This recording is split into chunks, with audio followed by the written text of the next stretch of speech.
Pero ¿qué pasaría si el gobierno no puede pagártelo? Es aquí cuando terminamos la primera parte del video y ahora saltamos a la segunda parte del video. Se va a poner interesante. ¿Qué pasaría si el gobierno dejara de pagar su deuda? Esto no es nada nuevo. Ha pasado en la historia muchas ocasiones.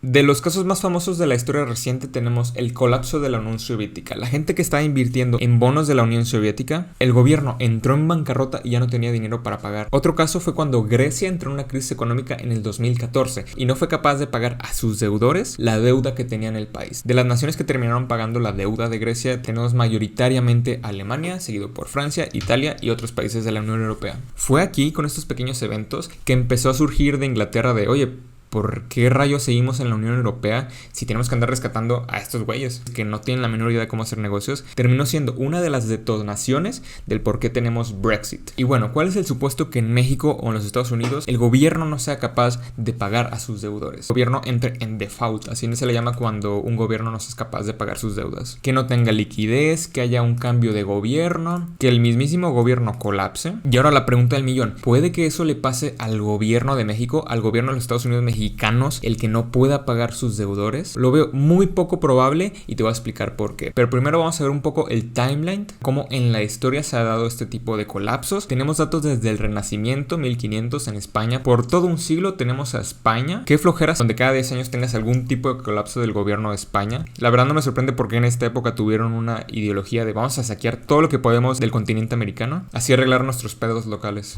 Luego tenemos revoluciones de los Estados Unidos, guerras generadas por Napoleón, todo tipo de revoluciones en América Latina, Chile, Colombia, Ecuador, Venezuela, Argentina, México. Aquí puedes darte cuenta cómo por uno que colapsó, empezó a colapsar otro y otro y otro y otro. Luego en México tenemos un buen de desestabilidad, la revolución de Texas, la destabilización de México y su territorio, crisis del siglo XIX, revolución mexicana, revolución en países de toda América Latina, guerras en el Imperio Otomano, la República de China se separa como por 10ª vez en la historia, Alemania pues colapsó, otra vez China se separa, la Segunda Guerra Mundial y vemos aquí cómo hubo un colapso en Japón, Guerra Fría. Y quiero anotar una cosa aquí, fue cuando Nixon decidió cortar la relación con el oro y el dólar. Y quiero anotar algo muy importante aquí.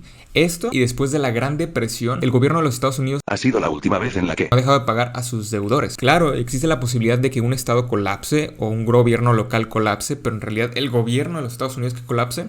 Y te voy a explicar por qué y por qué creo que es muy improbable que suceda también en México. Aquí empiezan los colapsos de micronaciones en África, América Latina, la crisis del petróleo en México, Venezuela, el colapso de la Unión Soviética y micronaciones del resto del mundo. Seguimos teniendo casos como en Argentina, Venezuela por 28ª vez, Argentina otra vez, Grecia, Argentina de nuevo, Venezuela por 25ª vez y Argentina de nuevo. Esta página lo voy a dejar abajo en la descripción y quiero notar algo muy interesante. ¿Por qué en este caso ya no vemos tanto a México que ya no es capaz de pagar su deuda? Históricamente podemos ver que cuando el gobierno dejaba de pagar a sus deudores era cuando perdía la guerra y se quedaba en crisis, como Alemania o Japón después de las guerras. Pero hubo un cambio al finales del siglo XX, ya no eran naciones grandes el cual entraran en crisis y ya no pudieran pagar a sus deudores. La principal razón el cual se debe esto es dependiendo de qué tipo de moneda es la que se paga la deuda. Antes, después del siglo XIX para atrás, todas las deudas y pagos se prometían con oro y monedas de plata. Con esto no hay un tipo de forma en la que tú de la nada puedes crear oro y pagarle a todos sus deudores, no. Si te quedaste sin oro, si el modelo de negocio, el cual es la guerra o una nación que no es funcional, pues colapsa, ya no hay forma de pagar. Pero aquí, en el caso hipotético, que estamos hablando de bonos de gobierno de México y bonos de gobierno de los Estados Unidos, en el caso hipotético, el gobierno ya no puede pagar, tiene la mágica forma de simplemente imprimir dinero. Oh, pues no tengo forma de pagarle a mis deudores. Oye, ¿y si imprimimos más?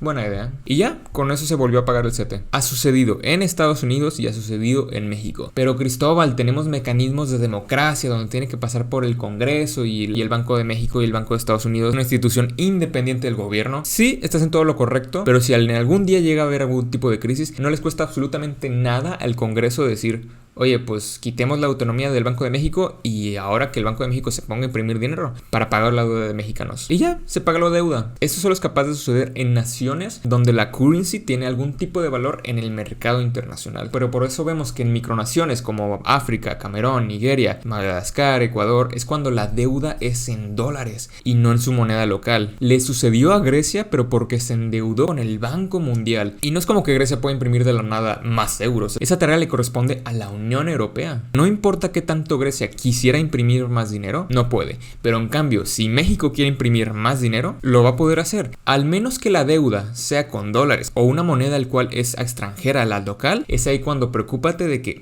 puede que el gobierno no sea capaz de pagar la deuda. Si el Banco de México termina pidiendo una deuda en dólares, y en el caso hipotético que creara algún tipo de CETE en el que se deposita en dólares, es ahí cuando ya no sería tan seguro invertir en CETES. Mi predicción a un futuro, y estoy hablando a 20 a 30 años, es que el futuro de los préstamos ya no va a ser por dinero fiat, va a ser por cryptocurrency. Y no importa qué tanto quieras imprimir dinero de la nada, el cual llevas haciendo por más de 100 años, con Bitcoin no vas a poder hacer eso. Esa es la principal razón por la cual hay mucha resistencia del Banco Mundial de implementar Bitcoin, porque con Bitcoin ya no van a poder imprimir dinero a su antojo. Qué interesante, ¿no? Por eso, aun cuando haya mucha volatilidad en cripto, por eso mucha gente está muy emocionada de que, oye, puede que esta sea la próxima forma de pagar deudas, que las naciones en un futuro paguen sus deudas. Y bueno, eso es CETES directos. La única forma en la que te dejarían de pagar es uno, el cual un presidente de hiper mega izquierda, el cual decida centralizar Banco de México, empezar a congelar fondos porque haya mucha fuga de capital, lo mismo que está sucediendo en Argentina. Dos, que los Estados Unidos mexicanos entren en algún tipo de guerra con una nación y el actual gobierno colapse y que surja de las cenizas el Imperio Galáctico Mexicano y de ahí en adelante México se convierte en una potencia galáctica interplanetaria, pero pues con eso tu inversión de 100 pesos en CETES